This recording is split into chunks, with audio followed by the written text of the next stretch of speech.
Hello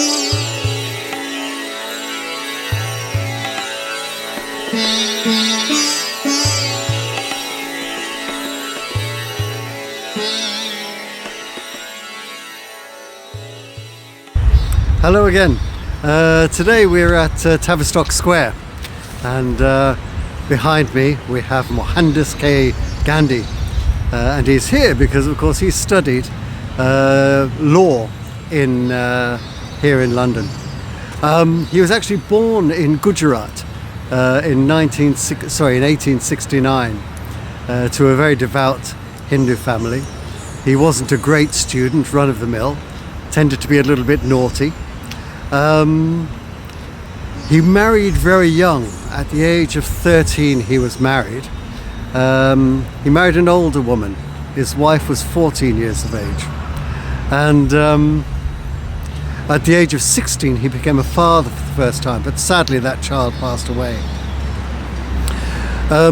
Then, when he was approaching his 20s, he actually moved away to England to study law. Make a career for himself. And actually when he was there, the particular caste that he belonged to him spoke to him, and they tried to dissuade him from going to London. They said, this will take you away from your faith. You'll be encouraged to drink and consort with women and eat meat.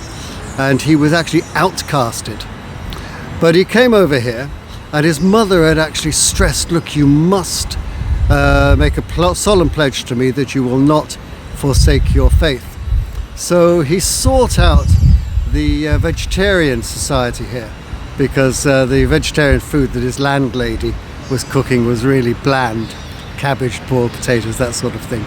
But when he met the people at the vegetarian society, he found a lot of them actually also belonged to the Theosophical Society. And when they saw him, they were really enthused, and they said, oh, you're from India, you're familiar with the languages, can you please instruct us in the Bhagavad Gita? And he said to them, look, I'm terribly sorry, I haven't really studied it in depth myself. But he remedied it, and with them he read the Bhagavad Gita and became his guiding light throughout his life, and particularly the teaching about non-violence and compassion to others.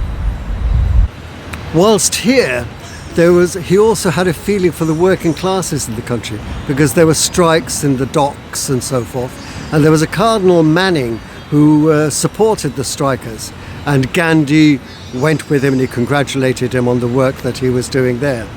But in the fullness of time he returned to India, but he couldn't find any work. But he was offered a 1 year's contract to represent a Muslim businessman in South Africa, and he jumped at the chance and he sailed to Durban. Now this was only to be 1 year, but he actually ended up staying there 20 years. Now his welcome into South Africa was a real culture shock to him, more so than England. The weather was nicer, but the people were colder. And famously, he was pushed off the sidewalk into the street by white people. And also on a train one time, he had a first-class ticket, but he was thrown out at a station because he was expected to be in third class with all of the Indian and coloured people. And on that station, he actually thought to himself, do I go back to India? Do I stay and fight? India, stay and fight. Well, he stayed and he fought, and he actually represented the Indian community, and he really brought their status up with his 20 years in the country, because his 1 year turned into 20 years. And, he was a citizen of the empire. And he said, look, as a citizen of the empire, we should all be treated the same. And this is what he was trying to achieve. And he didn't hate the English at all. And in fact, during the Boer War, he encouraged his compatriots to join the Indian ambulance service. And he wanted to prove to the English that, even skinny Indians like himself were able to serve the country, and they would carry wounded people over very rough terrain for long distances. And then also in the Zulu War, once again he worked with the ambulance corps. But there, you know, his standing with the British was kind of changing. Things change slowly. Some things really push you in one direction or the other. And what got him there was the way that the British were using machine guns on very poorly armed Zulus, and it was just no match whatsoever. It was just bordering on genocide.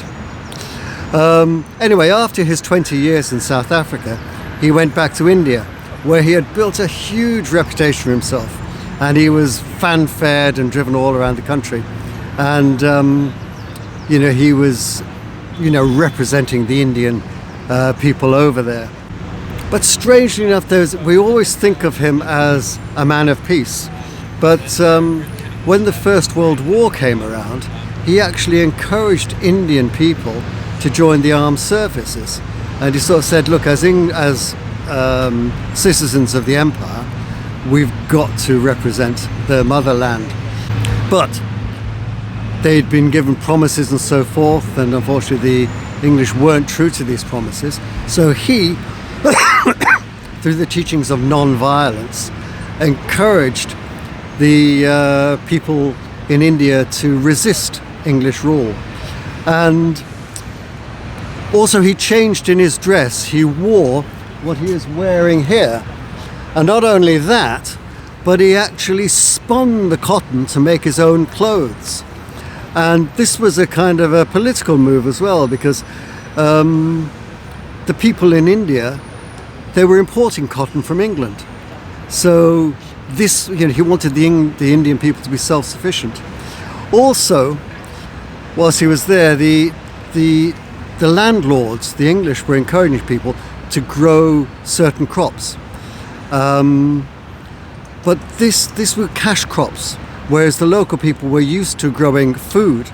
And because they were growing these cash crops, you know, making dye and so on, you know, the people were starving. And once again, he represented these people and took the case to the courts. And he won through in the end. But this wasn't without him being arrested and beaten in both South Africa and in India. And at one point, actually, he went on a march across the country. He had established an ashram in India, but he was involved in politics and so on. And he decided to march to the coast to make salt. The English had a monopoly on salt, and the Indians weren't allowed to make it themselves. Actually, there was a heavy tax on salt. And being a lawyer, this rang a bell with him, and he remembered, oh, there's some American people, and they protested about the tax that was placed on tea, and they got their independence. We might be able to do something along the same lines. So he marched to the coast and he made salt, you know, being a thorn in the side of the British. Anyway, of course, eventually independence was achieved, but it kind of broke Mohandas's heart, because he wanted a united India.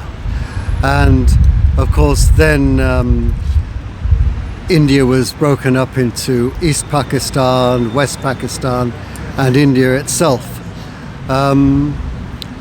But he suffered this, and he continued with his life. And he wanted people to live together, Muslims and Hindus, as brothers. Of course, this made him very unpopular with some hardline right-wing Hindu people. And a member from this hardline right-wing group shot him on his way to prayers. And he died in 1949 from those wounds. But he's left us an incredible legacy. The civil rights movement in America with Martin Luther was kind of inspired from Gandhi, and also in South Africa the move to end apartheid was inspired by himself.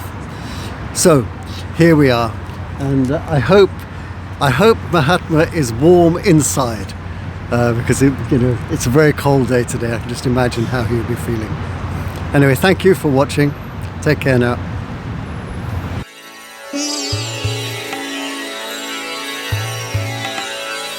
Thank you.